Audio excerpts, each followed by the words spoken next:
देखिए, यदि हम विद्युत उपभोक्ता की बात करें कि हम लोग जो बिजली कंपनी है वो किन लोगों को बिजली उपलब्ध कराती है, तो हमारे जो जो जो कंज्यूमर्स हैं वो लगभग 65 लाख हैं। और यदि हम देखें तो उसमें एक बहुत बड़ा आंकड़ा लगभग 15 लाख कंज्यूमर बीपीएल लोग हैं, अर्थात हम लोग जो बिजली दे रहे हैं वो अति गरीब जो लोग हैं, जो बीपीएल कैटेगरी के लोग हैं, उनको उपलब्ध कराते हैं। और हमारा पूरा प्रयास रहता है कि सबके घर में कम से कम कुछ बल्ब जलें, कुछ पंखे चलें, उनके मोबाइल चार्ज हों।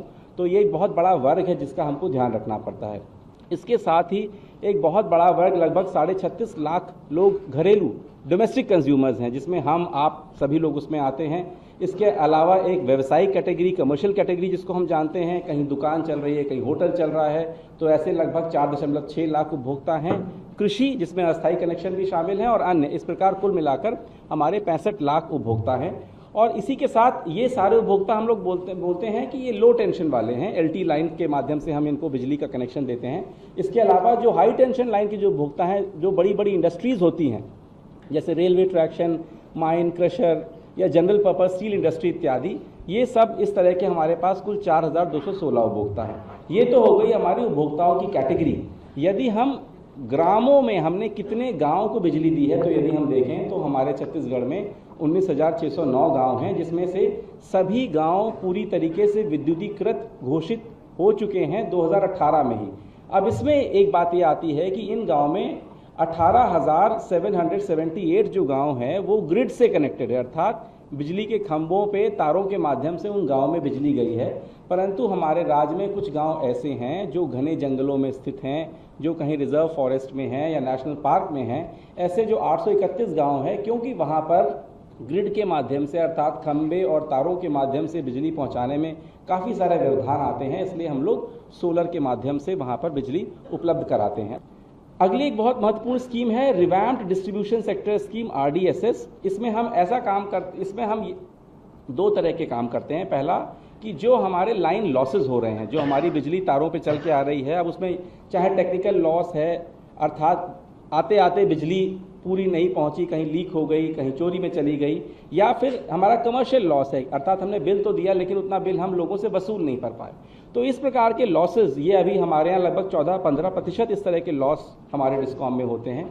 उस प्रकार उसको लॉस को कैसे घटाया जाए, हम किस प्रकार से अपने इंफ्रास्ट्रक्चर को मजबूत करें, जो हमारी बहुत लंबी लंबी एलटी लाइनें हैं उनको छोटा करें, हम पर्याप्त मात्रा में ट्रांसफार्मर्स लगाएं, वोल्टेज ठीक तरह से मेंटेन रहे। यदि कहीं बिजली की चोरी की समस्या है, कहीं पे नंगे तार हैं, तो उनको हम किस प्रकार से एबी केबल्स में अर्थात इंसुलेटेड केबल्स में कैसे कन्वर्ट करें, इन सब चीज़ों को हम लोग काम करने का इस योजना में प्रयास कर रहे हैं, जिसको हम लाइन लॉस रिडक्शन बोलते हैं। और इस योजना में, इस कॉम्पोनेंट में अभी हम देश में 33 राज्यों में 7वें स्थान पे है। इस योजना का एक बहुत इंटरेस्टिंग कॉम्पोनेंट है जिसमें बहुत सारे लोगों का इंटरेस्ट है, वो है स्मार्ट मीटर का।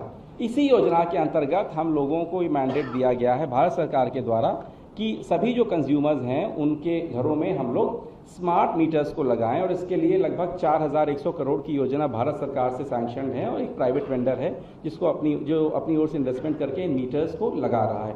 तो स्मार्ट मीटर की परफॉर्मेंस भी हमारी काफ़ी अच्छी है, जो हम लोग आगे चलकर बताएंगे। और इसको लगाने में अभी हम तीसरे स्थान पर हैं। यहीं पे मैं बताना चाहूँगा कि स्मार्ट मीटर है क्या। देखिए, अभी जो हमारे घरों में मीटर लगे हुए हैं वो डिजिटल मीटर्स कहलाते हैं, अर्थात या उनको हम शॉर्ट में बोल सकते हैं नॉन स्मार्ट मीटर हैं। देखिए, वो डिजिटल हैं जो बहुत पहले मीटर चलते थे जिसमें एक चक्का गोल गोल धीरे धीरे घूमता था, वो अब मीटर वैसे नहीं रहे। आपने देखा होगा उसमें डिजिटल नंबर्स हमको दिखते हैं, तो वो डिजिटल मीटर हैं। उन मीटर में दिक्कत ये है कि यद्यपि वो डिजिटल मीटर हैं, लेकिन उनकी रीडिंग पढ़ने के लिए हमारे विभाग का एक आदमी उपभोक्ता के घर जाता है, जिसको हम मीटर रीडर बोलते हैं। वो उस रीडिंग को पढ़ता है, उसके हाथ में एक हैंड हेल्ड डिवाइस होती है, जिसके आधार पर फिर वो उस रीडिंग को पढ़कर टाइप करता है और उससे एक बिल निकल आता है जो उपभोक्ता को दे देता है। तो मीटर हमारा डिजिटल है, इलेक्ट्रॉनिक मीटर है, लेकिन सिर्फ उसकी रीडिंग को पढ़ने के लिए अभी हमको उपभोक्ता के घर जाना पड़ता है। हमारे जो मीटर रीडर्स हैं, अधिकांश मीटर रीडर्स बहुत मेहनत से, बहुत परिश्रम से इस काम को करते हैं, पर कहीं कहीं जैसा हर जगह होता है, कुछ मीटर रीडर्स इसमें गड़बड़ी कर देते हैं। तो उसमें होता यह है कि कभी कभी रीडिंग कुछ है और हमने टाइप कर दी कुछ और, क्योंकि उसको मिलान करने के लिए कोई नहीं है। तो इसीलिए ये हुआ कि स्मार्ट मीटर किस प्रकार से भिन्न है अभी के डिजिटल मीटर से। स्मार्ट मीटर में एक सिम कार्ड लगा होता है। जैसे हमारे फ़ोन में लगा होता है, बिल्कुल वैसे ही। उस सिम कार्ड से जो मीटर की रीडिंग है हर 30 मिनट में हमारे सर्वर में आती है। तो आपका मीटर अंबिकापुर में लगा हो, बिलासपुर में लगा हो, क्योंकि उसमें एक सिम लगा हुआ है, इसलिए वो जो रीडिंग है वो ऑटोमेटिकली हर 30 मिनट में, मतलब दिन में 24 गुणा 2 इतनी बार वो रीडिंग हमारे सर्वर में कैप्चर होती है। इससे बहुत फ़ायदे हैं। इससे फ़ायदा केवल कंपनी को ही नहीं है, उपभोक्ता को भी है, हमको और आपको भी है। कैसे, मैं आगे बताऊंगा। यदि हम इसमें मैंने बताया कि हमारी परफॉर्मेंस अभी बेहतर चल रही है, हम देश में तीसरे स्थान पर हैं स्मार्ट मीटर्स को लगाने में, और लगातार हर राज्य इसमें अब लगातार बहुत तेज़ी से आगे बढ़ रहा है। यदि हम शासकीय कार्यालयों की बात करें तो विकासखंड स्तर तक हमारे सारे जो मीटर हैं वो स्मार्ट मीटर में तब्दील हो चुके हैं। अब हम लोग विकासखंड से नीचे, अर्थात जो ग्राम पंचायतों में जो शासकीय भवन है उसमें जो मीटर लगे हैं उनको भी हम लोग स्मार्ट कर रहे हैं। वो भी 55% हो गया और 1-2 महीने की बात है, उनको भी हम कन्वर्ट कर देंगे स्मार्ट मीटर में। Next please. अब देखिए, इसमें स्मार्ट मीटर आखिर हम लोग क्यों लगा रहे हैं, क्योंकि तमाम बार जब हम लोग न्यूज़ पढ़ते हैं तो लगता है कि इससे सिर्फ केवल कंपनी को ही फ़ायदा है। मैं बताऊंगा, दोनों को फ़ायदा है। कंपनी को फ़ायदा ये होता है कि जैसा मैंने कहा कि अब हम लोग रीडिंग लेने के लिए किसी भी एक मीटर रीडर या किसी भी व्यक्ति के ऊपर आश्रित नहीं है। अब हमको किसी को भेजना नहीं है कि जो जाए उपभोक्ता के घर रीडिंग पढ़े, फिर अपने हैंड हेल्ड इंस्ट्रूमेंट में उसको टाइप करे, उसका बिल निकाले और उपभोक्ता को दे। अब क्योंकि रीडिंग ऑटोमेटिकली हर 30 मिनट में हमारे पास आ रही है, तो जैसे ही महीना समाप्त होगा, आप जो हमारा सिस्टम है वो ऑटोमेटिकली रीडिंग को के आधार पर बिल को जनरेट करके आपको व्हाट्सएप पे, SMS पे तुरंत भेज सकता है आपको। तो आपको ये नहीं लगेगा कि कभी कभी इसका इतना भ्रांति होती है कि जैसे जो रिमोट एरियाज़ हैं, कोरिया, बैकुंठपुर, जशपुर वगैरह में ऐसा हुआ कि यदि हमारे मीटर रीडर कभी कभी 2-2 महीने गए ही नहीं, तो लोग हमारे इतने भोले हैं, मतलब इतने साफ दिल के हैं, उनको लगा कि कोई मीटर रीडिंग करने नहीं आया, मतलब लगता सरकार ने बिल माफ़ कर दिया है, देना ही नहीं है, क्योंकि मीटर रीडर नहीं आया 4 महीने से। और इसका नुकसान क्या हुआ कि उनके ऊपर 4 महीने बाद जो रीडर आया उसने एक साथ 4 महीने का जोड़कर लगा दिया। तो एकदम से चिंता होती है कि जो मेरा बिल पहले 200 रुपये था वो 2000 कैसे आ गया, मैं गरीब आदमी कहाँ से उस बिल को दूँ। तो ये दिक्कतें हैं, इस तरह की दिक्कतें दूर होंगी तो हमें रियल टाइम रीडिंग दर्ज होगी, मैनुअल मीटर रीडिंग की ज़रूरत नहीं पड़ेगी और ऑटोमेटिकली व्हाट्सएप पे या SMS पे बिल सभी के पास पहुंच जाया करेगा।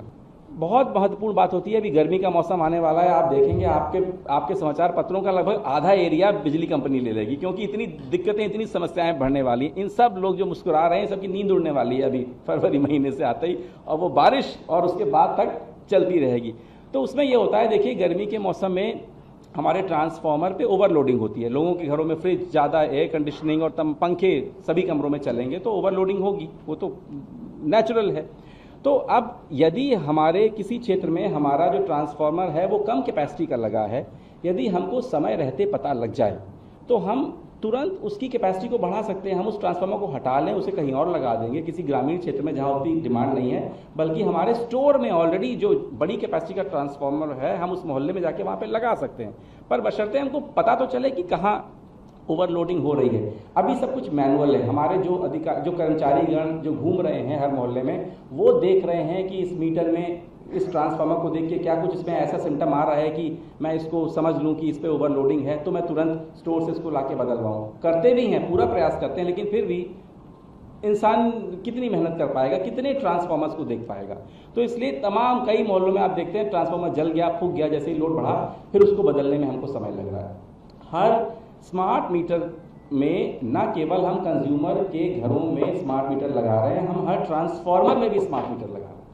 तो जैसे ही ट्रांसफार्मर में ओवरलोडिंग होती है, वो तुरंत हमारे सिस्टम में वो अलर्ट दिखाना चालू कर देता है, फ्लैग करना चालू कर देता है। और हम लगातार देख रहे हैं कि इस जो फलाना ट्रांसफार्मर उस क्षेत्र में लगा हुआ है वो पिछले 3 दिनों से लगातार दिखा रहा है ओवरलोडिंग है, अलर्ट दे रहा है। मतलब वो हमको सिंबल दे रहा है कि इसको जल्दी बदलो, नहीं तो ये जल जाएगा तो बेकार हो जाएगा। अगर हम समय रहते उसको निकाल लें तो वो ट्रांसफार्मर हम कहीं और इस्तेमाल कर लेंगे और यहाँ हम बड़ी कैपेसिटी का ट्रांसफार्मर लगा दें। तो हम लोगों को अपने दफ्तर में बैठे बैठे पूरे राज्य भर में जितने ट्रांसफार्मर हैं, कहाँ कहाँ पर ओवरलोडिंग हो रही है, हम लोगों को with the click of a button पता लग जाएगा। और ये जानकारी है पूरे हमारे तंत्र को शेयर होगी, तो जिस अधिकारी का जो भी क्षेत्र है उसको पता रहेगा और तुरंत उस ट्रांसफार्मर को रिप्लेस कर सकता है। तो हो सकता है कि जो ट्रांसफार्मर जलने की जो समस्याएं आती हैं लोड बढ़ने पर, वो और कम हो जाए। अब इसके साथ साथ एक बात और ये होता है कि देखिए, अभी हम लोग अपने अधिकारियों से कहते, मैं थोड़ा डिटेल में इसमें से जा रहा हूँ क्योंकि आप लोग उसकी टेक्निकलिटी को समझे, मैं चाहूँगा। अभी जितना भी हमारा लॉस हो रहा है 15%, 16%, हम इन जनरल सबको बोलते हैं भाई आपके क्षेत्र में बहुत लॉस हो रहा है, आप इसे घटाइए। अब क्या होता है, जब हमारे स्मार्ट मीटर लगते हैं तो हमारे पास स्मार्ट मीटर जो हमारा मेन फीडर है वहाँ पे भी लगा है, फिर वहाँ से बिजली आई ट्रांसफार्मर में भी लगा है, और फिर ट्रांसफार्मर से जो घर में बिजली गई कंज्यूमर का वहाँ पे भी लगा है। तो तीनों जगह स्मार्ट मीटर लगा है। तो बिजली यहाँ फीडर से कितनी यूनिट चली थी, ट्रांसफार्मर में कितनी पहुँची, और यहाँ से घरों में कितनी पहुँची। तो यानी परफेक्ट अकाउंटिंग हो सकती है। हम हर फीडर में जान सकते हैं कि किस फीडर में लॉस कितना ज़्यादा है। तो हम पिन पॉइंट कर सकते हैं कि फलाने ज़िले में या फलाने डिवीज़न में उस फीडर में लॉस बहुत ज़्यादा है। अधिकारी से पूछ सकते हैं कि भाई आप क्या कर रहे हो, आप लॉस को क्यों नहीं कंट्रोल कर रहे हो। तो हम पिन पॉइंट कर सकते हैं, पर पिन पॉइंट करने की आवश्यकता ही नहीं पड़ी। हमने ऐसे 45 फीडरों में end to end smart meter लगा दिए। फीडर में भी लगाया, ट्रांसफॉर्मर में लगाया, कंज्यूमर में लगाया, जितने कंज्यूमर थे सब क्या उस फीडर के अंतर्गत लगाया। तो ऐसा 45 हमने फीडर में किया। तो वहाँ जो नॉर्मल लॉस 18% से 33% था वो घटकर 6 से 15% हो गया। मतलब सिर्फ लगाने भर से ही आधा हो गया लॉस। मतलब हमारे जो पूरा अमला है उसको पता चल गया कि जो भी लॉस हो रहा है वो ऊपर कंप्यूटर पे दिख रहा है आपको। तो इससे पहले कि मुझसे आगे चल के सवाल जवाब हो, हम पहले ही सजग हो गए और हमने खुद ही जहाँ जहाँ भी लॉस थे, जो लूप होल थे, उनको प्लग कर दिया। एक और बात है कि बिजली का बिल भुगतान नहीं हो की दशा में रिमोट डिस्कनेक्शन होगा, जो बहुत कभी कभी खबरें बनती हैं। तो इसमें मैं यहाँ स्पष्ट करना चाहूँगा कि अभी इस तरह का काम केवल उन जगहों पे हो रहा है, उन कमर्शियल कनेक्शंस में जहाँ पर बहुत बड़ी बड़ी मात्रा में बिल, लाख 2-2 लाख तक के बिल बहुत लंबे समय से 2 महीने, 4 महीने, 6 महीने की लंबी अवधि से नहीं भुगतान हुआ था। वहीं पे हम लोगों ने कहीं कहीं पर रिमोट डिस्कनेक्शन किया है, और उसका नतीजा ये होता है कि जैसे ही रिमोट डिस्कनेक्शन होता है, समहाउ उन लोगों ने ध्यान नहीं दिया होता है, लापरवाही की होती है, वो शाम तक उसका बिल भर देते हैं और अपने आप ही उनका कनेक्शन जुड़ जाता है। तो ये भी एक एडवांटेज है, इसको कोई छिपाने की जरूरत नहीं है। एक बहुत बड़ा एडवांटेज है कंपनी के लिए। अदरवाइज आपको डिस्कनेक्शन करने के लिए जाना पड़ेगा, खंबा चढ़ना पड़ेगा, लाइन हटानी पड़ेगी, वो सब काम करने पड़ते हैं। साथ ही साथ जो डेटा पूरा आ रहा है, इस डेटा का भी यदि हम एनालिसिस करते हैं तो किस प्रकार से चोरी हो रही है, कहाँ पर हो रही है, ये हमको पता चल जाता है। तो उस पर भी हम लोग नियंत्रण रख सकते हैं। ये सारी बातें मैंने आपको वो बताई कि स्मार्ट मीटर लगाने से बिजली कंपनी को क्या फ़ायदा होता है। अब मैं बताऊंगा कि स्मार्ट मीटर लगाने से उपभोक्ताओं को क्या फ़ायदा होता है और उपभोक्ताओं को स्मार्ट मीटर क्यों लगाना चाहिए। स्मार्ट मीटर में उपभोक्ता को हर 30 मिनट में उसका जो कंजम्पशन है उसकी जानकारी एक ऐप पर, या जो हमारा मोर बिजली ऐप है या डेडिकेटेड ऐप भी होगा स्मार्ट मीटर का, उस पर आती रहेगी आपके पास कि हर 30 मिनट में आपका मीटर कितना बढ़ा आपका आता रहेगा। आप उसे देखें ना देखें आपके ऊपर है, लेकिन आपके पास आता रहेगा। साथ में वो अलर्ट भी जनरेट करेगा। वो देखेगा कि यदि इस महीने अभी 20 तारीख की हुई है और मान लीजिए आपका औसत बिल हर महीने का 400 यूनिट आता है और इस महीने आपका 20 तारीख को ही वो 400 क्रॉस कर गया, तो तुरंत आपको अलर्ट भेजेगा कि आपका इस महीने बहुत कंजम्पशन है। हम लोग अभी नहीं बिल्कुल ध्यान देते हैं, हम तो सीधे बिल आते तब देखते हैं कि हमारा कितना बिल हो गया। आप देखोगे भाई, घर में पूछोगे क्या हो गया, अभी तो 20वीं तारीख हुई है और हमारा बिल ऑलरेडी एवरेज क्रॉस कर गया है, कहीं तो कुछ गड़बड़ है। ऐसा तो नहीं कि हम बैठे एक कमरे में और सभी कमरों की बत्तियां जल रही, पंखे चल रहे हैं, तो हम ऑटोमेटिकली अलर्ट हो जाएंगे सिर्फ एक उस SMS को देखकर। ये एक बहुत बड़ा फायदा है। और जहाँ जहाँ भी जिन राज्यों में इसको लगाया, एक्टिवेट किया गया है, वहाँ पे देखा गया है कि हम लोग खुद ही सजग हो जाते हैं। जैसे ही मैसेज आता है हम खुद अपनी कहाँ कितना कंजम्पशन है उसको देखना चालू कर देते हैं। इसीलिए जैसा मैंने बताया कि जब हमको खुद ही पता होगा तो हम खुद ही उसे नियंत्रित करेंगे और जो स्व प्रबंधन है हम खुद मैनेजमेंट करेंगे, हम खुद और अलर्ट रहेंगे। एक बात और है, मान लीजिए कि आपके घर में आप और आपकी पत्नी 2 लोग हैं, दोनों नौकरी करते हैं, चले गए, आपका फ्लैट तो बंद है, बीच में बस कोई काम करने के लिए आया, उसने सफाई करी और चला गया। अब आप देखेंगे कि घर में तो कोई है नहीं, लेकिन आपका मीटर क्यों जोर से घूम रहा है, वो आपको दिखेगा। ऐसा तो नहीं कि कोई घर में AC चला के बैठा हुआ। तो ये सब चीज़ें आपको पीछे से ही रिमोटली आपको सब पता लगती रहेंगे कि आप घर पे नहीं है, लेकिन आपका बिजली का कंजम्पशन इतना अधिक क्यों हो रहा है। इसी के अलावा एक बहुत महत्वपूर्ण चीज़ होती है टाइम ऑफ डे अनुसार टैरिफ। ये मैं आपका ध्यान इस पर ज़रूर चाहूँगा, कृपया इसको ध्यान से सुनिएगा। अभी जो हम लोग उपभोक्ताओं से जो बिजली की दर लेते हैं, मान लीजिए वो जैसे औसत 4.5 रुपये प्रति यूनिट है, तो आप उपभोक्ता हैं, मैं उपभोक्ता हूँ, हम दिन में कभी भी बिजली जलाएं हमको 4.5 रुपये प्रति यूनिट ही भुगतान करना पड़ता है बिजली बिल का। लेकिन जो बिजली कंपनी बिजली खरीदती है वो ऐसा नहीं होता है। दिन में सूरज खूब चमक रहा है, हमारी खूब सोलर एनर्जी बन रही है, हमारे पास बिजली की दर बहुत कम हो जाती है। जो सोलर है वो हमको 2 रुपये 2.5 रुपये में पड़ रही है। लेकिन जो पीक आवर्स होते हैं, जो कि सुबह के 2 घंटे होते हैं और शाम के 2 घंटे होते हैं, उस समय बिजली की बहुत ज़्यादा डिमांड होती है, तभी इसको पीक आवर्स बोलते हैं। और उस समय हमारे पास बिजली खत्म हो चुकी होती है, हमारे पास अपनी बिजली कोई नहीं होती है, हम बिजली इंपोर्ट करते हैं, हम एक्सचेंज से खरीदते हैं, या हमने कहीं किसी स्टेट से कोई पीपीए कर रखा है उससे लेते हैं। पर वो जो बिजली है वो हमको 4.5 में नहीं मिलती है, वो हमको 10 रुपये तक मिलती है। तो हम सुबह 2 घंटे और शाम को 2 घंटे 10-10 रुपये प्रति यूनिट बिजली खरीदते हैं और सब उपभोक्ताओं को उपलब्ध कराते हैं। लेकिन ये बात उपभोक्ताओं को नहीं मालूम, क्योंकि उसके लिए तो पूरा दर समान है 4.5 रुपये। तो इसलिए इसमें यह फ़ायदा है कि यदि शाम को मान लीजिए कोई घर से पहुंचा, शाम को कोई एक लेडी घर पहुंची, उन्होंने शाम को 6 बजे वॉशिंग मशीन चला दी, उनको तो नहीं मालूम, उनको तो लगता है सब दिन एक समान है। तो जैसे ही आपकी वॉशिंग मशीन चलेगी हमको दिखेगा किस एरिया में लोड बढ़ गया, आपके पास भी मैसेज जाएगा। हम चाहेंगे कि हम अपने उपभोक्ताओं से निवेदन करें कि क्या आप इस लोड को अभी कम कर सकते हैं। तो हम एक आपको मैसेज भेजेंगे कि आपका लोड इस समय एकदम से बढ़ गया है, क्या आप इस लोड को रात में 10 बजे के बाद पोस्टपोन कर सकते हैं। मतलब आप अपनी मशीन को भी मत चलाइए, रात में 10 बजे के बाद चलाइएगा। पर आप ऐसा क्यों करेंगे, तो उसमें हमें एक इंसेंटिव बिल्ड इन कर सकते हैं कि यदि आप अपने लोड को अभी कंट्रोल करके रखते हैं तो हो सकता है हम आपके पूरे बिजली बिल पे आपको हम 2% या 3% की छूट दे दें इस महीने के अंत में। आप समझ रहे हैं, हम आप लोगों को प्रेरित कर रहे हैं कि जब जिन घंटों में 10 रुपये प्रति यूनिट बिजली है, कृपया उसमें बिजली कम से कम जलाइए। आप गए स्कूटी चार्ज करने लगा दी, जैसे ही आप घर पहुंचे आपने स्कूटी चार्ज करने लगा दी, हम आपसे निवेदन कर रहे हैं कि स्कूटी को कृपया रात में 10 बजे के बाद चार्ज करिए। तो उससे कंपनी को फायदा होगा, तो कंपनी को फायदा होगा तो हम आपको पास ऑन करेंगे, हम लिख भी देंगे, उसमें एक ऑफर देंगे कि यदि आप ऐसा करते हैं तो हम आपको इतने प्रतिशत की छूट आपके बिल पर देंगे। तो अल्टीमेटली मतलब दोनों का ही फायदा होने वाला है इस पूरे सिस्टम से। जैसा मैंने कहा कि यदि एबनॉर्मल खपत है तो अलर्ट्स आएंगे कि आपका औसत बिल क्रॉस हो गया, या दिन में कोई घर पे नहीं है लेकिन बिल बहुत ज़्यादा मीटर तेज भाग रहा है, तो आपको उससे पता लग सकेगा। आगे चलिए।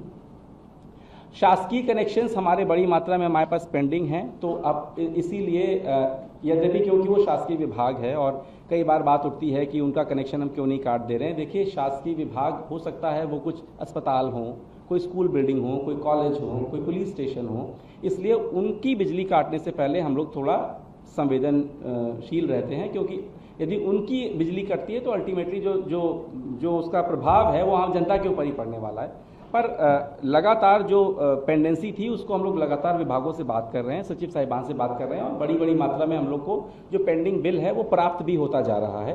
पर अब क्योंकि ये एक सिस्टम में आ जाए, इसलिए शासकीय कनेक्शन में हम लोग प्रीपेड बिलिंग प्रारंभ करना चाहते हैं 1 अप्रैल से, कि वो 3 महीने का एडवांस में बिल पे कर देंगे और उसके बाद यूनिट्स उनकी कंज्यूम होती रहेंगी, जैसे फ़ोन में आपके होता है।